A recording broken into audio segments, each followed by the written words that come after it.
It was late November in 2007 and we were keen to escape the first winter snows of Montreal. We flew to Quito, Ecuador, where we spent the night, before meeting up with our birding tour group. We headed into the high grasslands known as the Paramo. We were pleased to find that neither of us were affected by altitude sickness. Not a given at these elevations. Andean condor was a great start to our birding. A llama, not sure if it was domesticated, at least was appropriate to the setting, as was this culpio, or Andean fox, which we found standing on the road and looking at us. A real surprise was a cinereous harrier, which was a lifer for all, including our guide. That put a smile on all of our faces. A great horned owl posed nicely. Not a lifer but new for us in Ecuador. We were quietly picking up species in this wild and inhospitable-looking habitat. It might be Ecuador, and therefore equatorial, but it was pretty chilly up there in the Andes. We had come prepared though, with raincoats, hats and gloves handy for this section of the trip. We needed them.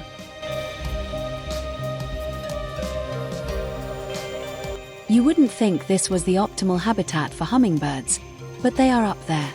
This one was the Ecuadorian hill star, a tiny little thing that seems to exist on rocks. We couldn't see what it was feeding on. There didn't seem to be any flowers.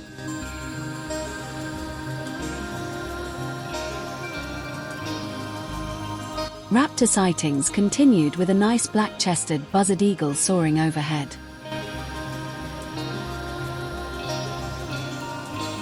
While aplomado falcon seemed to prefer to keep its feet on the ground. The long grassy tufts held some little brown jobs, such as streak-backed canastero.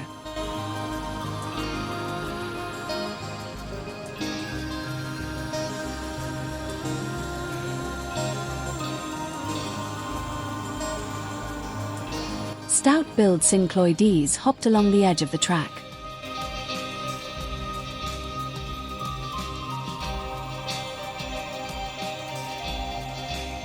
Whereas the similar bar-winged syncloides was good enough to pose briefly on a fence post. We had had a fabulous time birding the high Paramo. It looked barren, but we had found birds. It was breathtaking and a bit breathless. We had never experienced anywhere quite like it before. Now we headed to our overnight accommodation, the charming Guango Lodge with its excellent hot chocolate and garden full of hummingbirds. It was getting late, but there was still time to look for a few. White-bellied woodstar obliged at the feeders.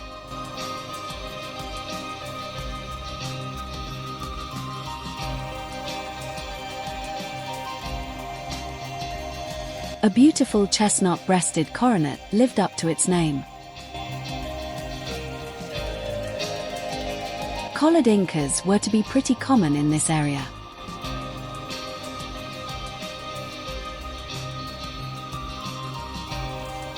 The wonderfully named tourmaline sun angel was a welcome sighting, as was the first of two species of sylph that we were to see on this trip. This one, on the eastern slope of the Andes, was the long-tailed sylph.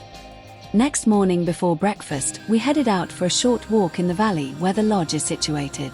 It was still cool and damp, but it was the Andes, so we didn't mind.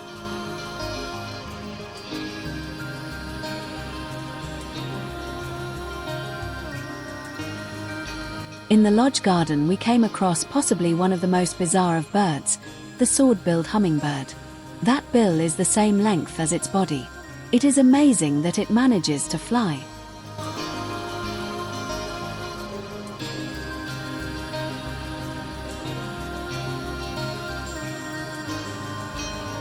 Another special little bird was the Tyrian metaltail.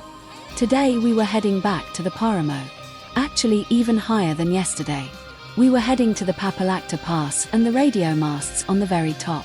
At 3,300 meters, or 13,000 feet, this would be the highest point of our tour. We passed stunning high moorland scenery, bathed in sunshine, on our way to the cloud-covered summit where we hoped to find rufous-bellied seed snipe. We stood and wheezed at the edge of the track, scanning the tufts between gasps for breath. The air really was very thin up there. Our guide, acclimated to the conditions after having lived in Quito for several years, bounced from tussock to tussock. No luck though, Those seed snipe were destined not to end up on our lists. An unexpected rabbit species, probably Andean tapeti, was something of a compensation. Southern lapwing was also present. Ant pitters, as with all birds with ant in the name, are usually pretty shy, so it was a treat to see this tawny ant pitter showing well and calling incessantly. If only all ant pitters were so obliging.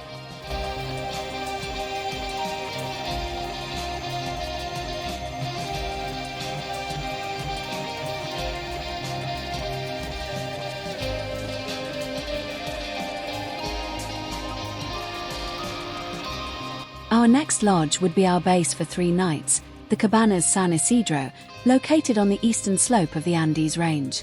Here we had a very comfortable cabin, with a small sitting area for those downtime moments. Downtime wasn't very common though, as we were heading out first thing next morning for a walk on the Antvireo Trail.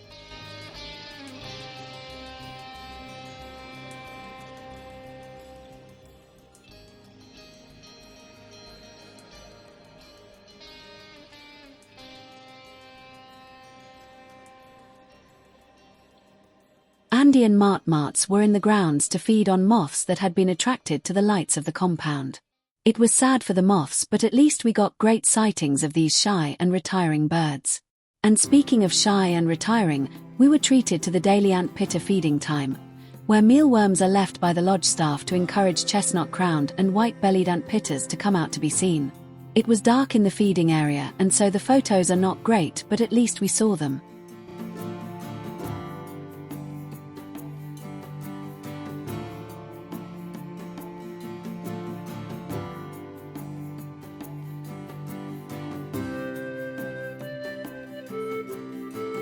After lunch we were heading out for a little lane birding on the Yanayaku Road.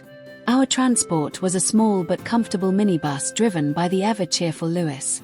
He couldn't speak much English and he clearly thought we were all mad, but he confidently got us to where we wanted to go, and stopped whenever told to, with no complaints.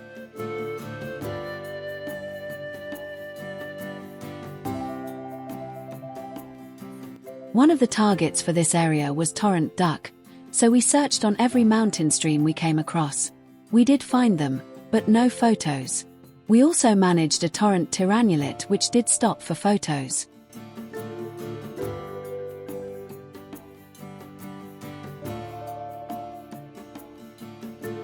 Amongst the birds seen were the interestingly named marble-faced bristle tyrant. It seemed like a big name to be carried by such a little bird. More understandable was this turquoise jay.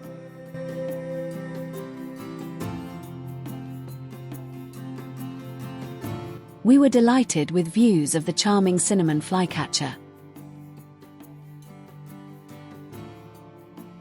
And of course we found more of the lovely long-tailed sylphs, even one without its long tail.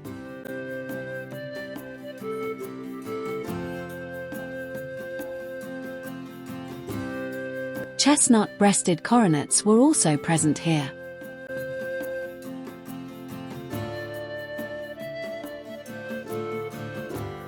They were joined by sparkling violet ears. That night we went to the Guacamayos Ridge for some night birding. We scored well with Andean patoo and white-throated screech owl, and we heard lots of interesting night sounds. The next day we set out to visit a nearby waterfall, Cascada de San Rafael, a renowned birding area. But the bridge to the site was under repair, and it would involve a lot of waiting around, hours of waiting it seemed. So our guide diverted to a new site, called Gonzalo Diaz de Pinado. The open woodland along the track provided some great birding opportunities, like this golden-crowned flycatcher.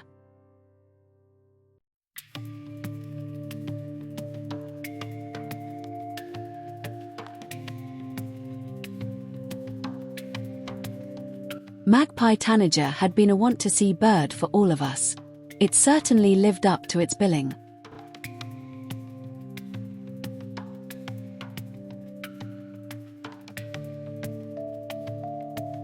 I suppose one of the top want-to-see birds for this part of Ecuador has got to be Andean cock of the rock.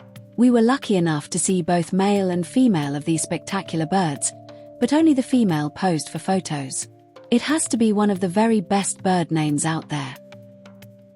We were in the Antisana region of Ecuador, named after one of its dominant features, the Antisana volcano. Rounding a bend in the road, we were treated to a fantastic view of the volcano's cone, rising above the surrounding rainforest and covered in snow. There are many extinct and active volcanoes in Ecuador. Antisana rises to 5,753 meters or 18,870 feet, and last erupted in 1802.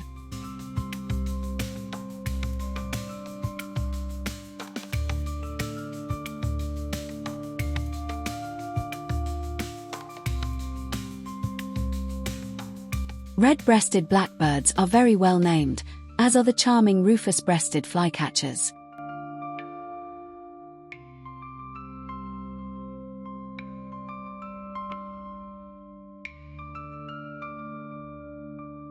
This golden olive woodpecker was sitting tight in its nest hole. We headed back for our last night in the lodge, and to take a look at a special bird, the San Isidro mystery owl which inhabited the grounds. There has been much speculation about the species that this owl belongs to, and to this day nobody actually knows. It is probably the rarest bird we will ever see. The next morning we were leaving Cabanas San Isidro to head east towards the Napo River and the Amazon part of the trip. We would of course be birding as we went. We stopped at Guacamayos Ridge for a walk down a very steep and muddy path and experienced just how difficult rainforest birding can be. A very nice pale-edged flycatcher was worth the effort.